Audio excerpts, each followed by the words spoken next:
This is a disclaimer. I am not a doctor nor a lawyer, and I am not qualified to give anyone medical or legal advice. If you follow any advice you hear from me or any of my videos, you do it at your own risk, including and leading up to your own death or paralysis. So yeah, you have your OPA bags out there, so you can at least measure it. And you have your BVM, so you can at least bag and crap. So now let's say you're going code 3 to the trauma center. This is how your crew should be working. Your firefighter paramedic should still-ish be working on IV unless he's stupid awesome at IVs and he already got the IV in the 10 seconds that it took for me to get lung sounds. Because I'm giving an order, but again, to be honest, a lot of this stuff is happening at once. Like I am putting the pulse ox on the patient while my fucking partner is giving me a recap on history because I delegated him to get history. But right now you're going code 3 to the trauma center. My paramedic is doing a dumb monkey skill. Because again, you want to delegate dumb monkey skills, but you want to own your assessment. You want to touch your patient. You want to look at pupils. You want to get lung sounds. You want to get dirty with that patient. Remember, treat trauma patients like a date. You want to get nice and dirty with them. Like, because you own your assessment. Don't delegate your assessment. At least until, like, again, like I said, I'm literally having 2 riders and one guy is literally looking at the airway. But why? He's looking at the airway because when I was stripping and flipping, I at least somewhat assessed the airway on scene when I was first on scene before we were on scene ambulance. I assessed that at crap. I can delegate reassessment for the most part. So we're going code 3. He's doing an IV. The EMT should be managing airway, should be assessing airway or managing airway. If the patient's airway is patent, he's just looking at it. If it's not, he's bagging and putting in OPA/NPA. Now, first thing I do, because remember, I'm used to fucking night shifts. I stripped and flipped in a dirty fucking on the streets in the dark with someone's shitty flashlight. I need to make sure that my fucking eyes did not lie on me. The lights are on in the rig because our rumors are on and the fucking heat is blasting. It should be blasting and uncomfortable. First thing I do is I'm going to reassess the injuries. And I mean a good physical. I'm going to assess the pupils, assess the head. I'm going to I want to go touch those areas, those quick clot areas, make sure they're not bleeding out. And again, at this point, I'm reassessing / taping. Like, I'm going to put the good tape on the quick clot now. I'm actually going to, like, you know, the tourniquet should already be tight because tourniquets work pretty fast. But for the quick clot, like again, I said I want at least some pressure on it. Now I'm actually taping them. I'm taping them, reassessing, make sure they're not bleeding. While I'm doing that, I'm also touching the other parts of the body, making sure I'm really get it. This is the part where you really do a good physical. This is the part where you actually check for pedal pulses. Because remember, I told you I was stripping and flipping on scene. I did not fucking touch pedal pulses because that is not important. No one has ever died from an absence of pedal pulses. They died because they were fucking hemorrhagic. That is not your fucking priorities. If the patient's awake, well, then you only have 2 riders and you're just talking to the patient, which is easier, you know. You just talk to your patient about trauma dick. So after I did my good physical, I got the pedal pulses. I marked them if I felt it. If I don't feel it, then I don't mark them. I did my good physical. I taped the quick clot pretty well. Next thing I'm going to do is, if the patient's awake, I'm going to get like, well, if the patient's awake, then I'm just going to do my ring down. But if the patient is not awake, I put a 4 lead on. At this entire time, the patient has only had a pulse oximetry attached to them. So I only know their heart rate, pulse ox, respirations, and from their pulses, I know if their perfusion is shit or bad in their skin signs. If the patient's not awake, I put a fucking 4 lead on. You can, again, a lot of paramedics would disagree on me on my like my importance of blood pressure. Because again, here's the thing about a lot of trauma patients. Like, let's say your trauma patient has no radial pulse but has a carotid pulse. Well, if he has no radial pulse, it's going to be very fucking hard for me to palpate the blood pressure. And even worse, those are the types of fucking patients that are going to go into traumatic cardiac arrest on you. Though is a huge, that's why I said I like to have 2 riders minimum for any altered trauma patient, because those patients have a high chance of fucking coding on you and becoming a traumatic arrest. That's why I like to put a fucking 4 lead on, because, like, let's be honest, we're not constant for trauma. You're working fast. Let's say you're working fast and then you aren't reassessing pulses constantly. I might not be reassessing pulses constantly, but I can always look at my monitor and see, wait, that 4 lead don't look right. That 4 lead was okay before, but now it's like fucking bradycardic as fuck, or now it's PEA. Most likely PEA because it's hemorrhagic. Okay, shit. He fucking coded. This call completely fucking changed. That's why for like an ultra trauma patient, I actually say 4 leads are way more important than blood pressures, because you don't need a blood pressure because you know your blood pressure is fucking shit. Okay, so I'm continuing to the next step. If your patient was awake, I like to do my ring down even before the blood pressure. If my patient's not awake, I put the 4 lead on and then I do a ring down. Now, this is going to be conflicting depending on which county you do. Because again, I'm not doing a good ring down. I'm doing a very bare minimum ring down. Like like the top of my head. I'm just gonna give like a fucking example. Again, I don't have a script, so I'm just going off the top of my head. Let's say we have an ultra patient. I'm pretty much gonna like trauma center 1. This is Salty Medic 69 coming at you with a code 3 trauma activation. On board we have a 28-year-old male who's currently of GCS of 8. Chief complaint is patient was struck by a car while going about street speeds while he was crossing the street. Car has significant damage to the bumper and scarring on the windshield. When we were on scene, patient has always been altered at GCS of 8. In terms of injuries, right now he has a contusion on the left side of his ribs. He has a huge contusion on the left side of his temple, and there's a slight deformity on his left hip. I can feel a very weak radial pulse. Pupils are 4 and equal, a little bit sluggish. We're currently working on an IV. Heart rate is 68, breathing about 14 times a minute, and let's say pulse ox is 99% on room air. I have no further questions. I'll see you guys in about like 5 minutes.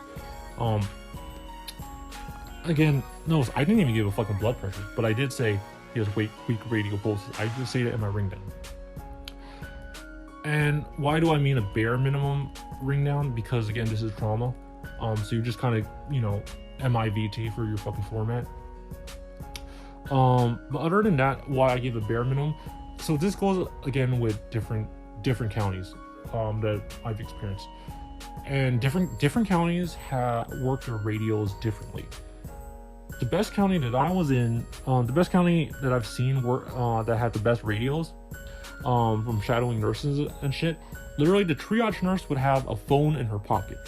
When you paged that hospital, that phone would ring. She would pick it up, and then you would be able to give your ring down directly to her. That nurse could literally put that phone down, put it on speaker, and fucking like hear you and like do an IV on another patient, like on some other patient while listening to your ring down. That's probably like the best county in terms of like radio services. And then I would say the worst county I've been in for a stupid radio. The worst county I've been for in terms of radios was this stupid fucking county. They had this weird fucking rule. They never let you ring down the hospital immediately. The rule was you had to tell dispatch, hey, can you ring down this hospital for me? And then your dispatch would ring down the hospital for you, and then you would switch to channels to the hospital channel and wait for the hospital to tell you, go ahead, and then you would give your ring down. That's completely fucking stupid because it wastes fucking time. And I didn't know why it worked like that.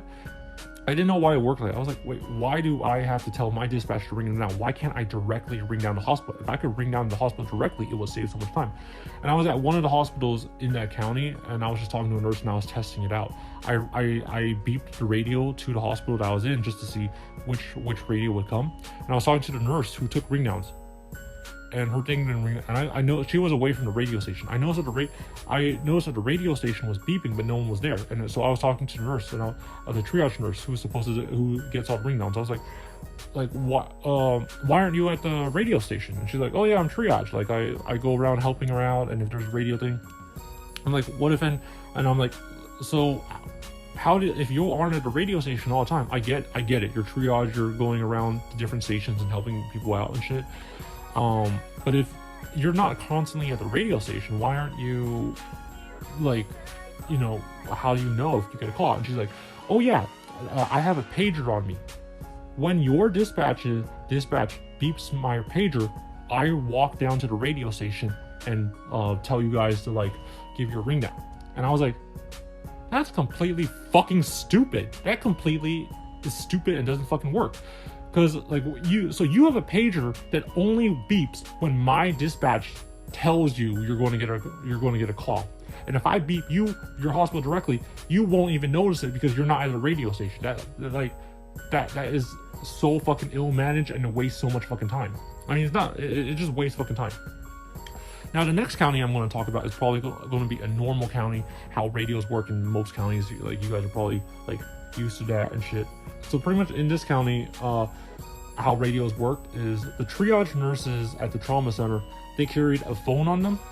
And okay, again, they're triage, so they're not always at the radio station. They're helping out with IVs and crap. But if you rang down the hospital, that triage nurse, her phone / pager would beep and she would immediately run to the radio station and be like, all right, go ahead, this is trauma center, give your ring down. So I never had to tell dispatch. I could immediately beep them and like they would get back to me. Why I say this is an advantage and why I said I do a bare minimum ring down even before my blood pressure. I love to do I don't love, but for traumas, I would do multiple fucking ring downs, like 2 ring downs. Like the first ring down, I try to get that as early as possible. MIVT, I just want to make sure I know all the injuries, and if it's really bad, like a traumatic arrest or I think they're going to code, fuck the MIVT thing. I'm just like, we're coming at you code 3 trauma. I'll give you the rest later as I get more information. But I try to get as much information as I can, at least for the MIVT, excluding blood pressure and vitals. Because again, with the mechanisms and injuries, they should already know, fuck, this is bad and we're going to have to order some O negative blood fast. So I'm just giving their bare minimum ring down so they can get ready to get the blood down to the floor.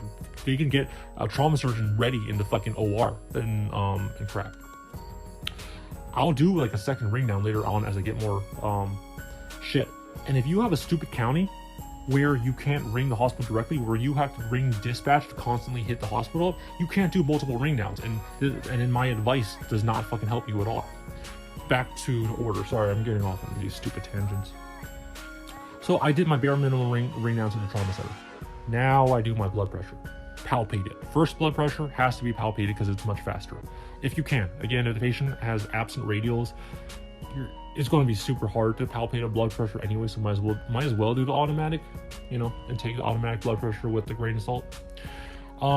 After I get the blood pressure, I am going to talk to the fire engine. Hey, did you get the IV? Did you get a blood sugar yet? If they did not, I'm going to get the IV. Like let's say if the patient has trauma dick, they got trauma veins.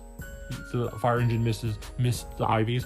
Fair enough. That's cool. That's fine. We all fail IVs. I'm going to start trying now because I got the blood pressure. Like now I can start working on the IV. If he already got the IV, okay, cool. I'll get a second IV, or I'll tell him, hey, can you get a second IV? That it's whatever. And this is worst case scenario. And like let's say you were first or second on scene and you had a really bad fire engine, and you were like a really bad fire engine that you were completely arguing with during on scene while you have a critical patient in front of you. Like if you guys are fucking watching my channel, you guys already know I talk hell fucking shit about nurses and doctors. But to be honest, like I kind of get the hate from the nurses and doctors because they're hospital. We're out of hospital, they're in the hospital. I get it. We're different. My gripe about fire engine and fire paramedics are way worse because we're both out of hospital. We should have that brotherhood, but like there are so many shitty fire engines who make medicine about their stupid fucking egos when it should be about the critical patient in front of you. If you have a bad rapport with the patient, bad rapport with the engine, and you guys are completely arguing while the patient's dying in front of you because the stupid fucking engine is making this call about their egos and not about the patient, clear them. I got this, guys. I got this. I have a lot more work on my hands, but I got this. I'll handle it. So at this point, you're doing the IV. Because again, IVs are not important for trauma. Let's say if you were by yourself because you had a bad engine who left you in the dust, or you just cleared them, you're doing your first IV now after you get the blood pressure. But if you have a good engine, you should have your second IV by now.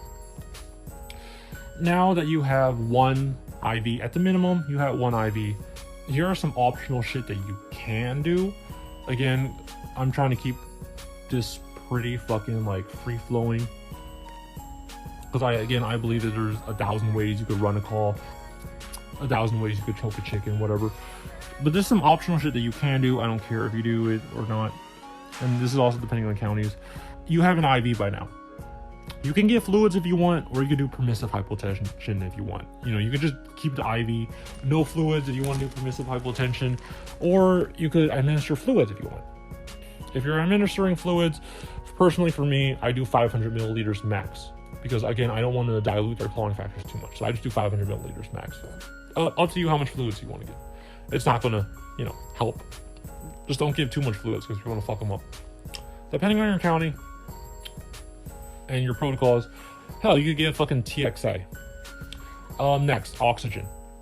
Why is it optional? Because obviously, if it's mandatory, like I already mentioned before, if the patient has an airway or breathing issue, you handle that shit before, or at least had the equipment ready before your partner started driving code 3. But let's say most trauma patients, they were 99% on room air, they're just really fucking hemorrhagic and bad. You could put oxygen on them. There's nothing wrong with putting a non-rebreather on. It won't. Studies have showed it won't really help them because the patient's not hypoxic. They just don't have enough blood. They're in shock because they don't have enough blood transporting oxygen. Giving oxygen, hyper flowing the oxygen to the hemoglobin is not really going to help much. Like, you can only go up to 100% of oxygen saturation.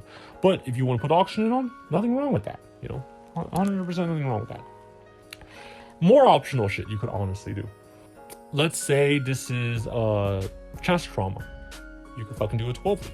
Like, if you, honestly, you could actually see, again, this is optional shit. Have your priorities in order. This is considering that you had all your priorities, you had your quick clot on, you're already handling shit. You could actually, if you're suspecting like a tension pneumo, you could actually see like axis deviations, a new right axis deviation growing. So you could take stereo 12 leads if you have the fucking time. Again, an optional scale. You can see alternating R waves if it's a cardiac tamponade. You don't need a 12 lead for that, but again, you shouldn't even be thinking about that stupid shit on trauma. You should be thinking about this fast. Let's say you're still transporting and you did your optional shit, your TXA, your fluids, your oxygen, or you did not, because again, it's optional. At this point, now I'm going to give like my good second ring down with a little bit more info with the blood pressure that I got, with the reassessing. While I'm doing my second ring down, I'm reassessing, making sure the quick claw is good, that they're not bleeding through the tourniquet. And then at this point, remember I mentioned the blankets. Now, might as well. You gave your second ring down. You definitely reassessed those injuries enough. You've seen everything you've had to see. You've seen so much trauma dick. You don't need to see that shit no more. Fair enough. Let's put the blanket on the patient. And again, the heater has been on this entire time. And if by now you should have fucking arrived at the fucking hospital, you gave your report, and you are fucking done. So yeah, you just transferred care to like the ER team. You gave your fucking report to your trauma docs and stuff. So for the normies listening to this, check this out. Again, unless the paramedic actually did anything to deal with this trauma patient's airway or breathing, all they fucking did was literally use tourniquets and quick clot and fucking give the patient a huge fucking $3,000, $10,000 bill, over $9,000 worth of fucking bills. So again, I'm not a doctor or a lawyer, so don't take any of my advice. Don't listen to me at all. Like, if it's a lot of normies out there, like, really, if dude gets fucking shot, dude gets fucking stabbed, you don't need an ambulance, dude. You just need to get to the fucking trauma center fast. A homeboy ambulance could do that. A homeboy ambulance could do that way fucking faster. Like, get one of your homeboys to just fucking drive you fast. Again, and don't take this advice. But like, everyone knows that there's AEDs in every single fucking public office. There's been talks lately that they're going to change it. They're going to put not just AEDs in government places, but they're also going to put tourniquets and quick clots next to every single AED. So soon, literally, everything that the paramedics use to help trauma, like tourniquets and quick clot, for the most part, again, I'm not talking about airway and breathing, you have soon everyone will have like that, will be able to like manage that for the most part if it's in every government place. At that point, all you need to do is drive fast. You know, like, and to all like the stupid paragods like fucking listening to this, if the paragod these holier than thou paragods listening to this, just like, again, be honest. If you did not do anything with airway or breathing, the patient didn't fucking need you. You literally just ran this call like to bill someone. Yeah, so yeah, like and subscribe, comment if you want more videos like this, like more how I used to run calls. I kind of don't like making a video like this, mostly because I don't like giving advice or helping people in something that I don't believe in. Like I don't believe in EMS and shit, so I just don't like fucking, you know, giving advice on how to run a fucking call on something that I wholeheartedly don't believe in. But if this is the kind of fucking content you guys like, you know, I'll keep making it. I'll keep making more how to run certain calls. And yeah, if like, and again, if Raid Shadow Legends, if you guys are fucking watching this and you guys are coming out with your own stethoscopes or trauma shears, like, you know, hit me up. And, you know, my broke ass could use some fucking money to say that your stethoscopes or trauma shears are the best.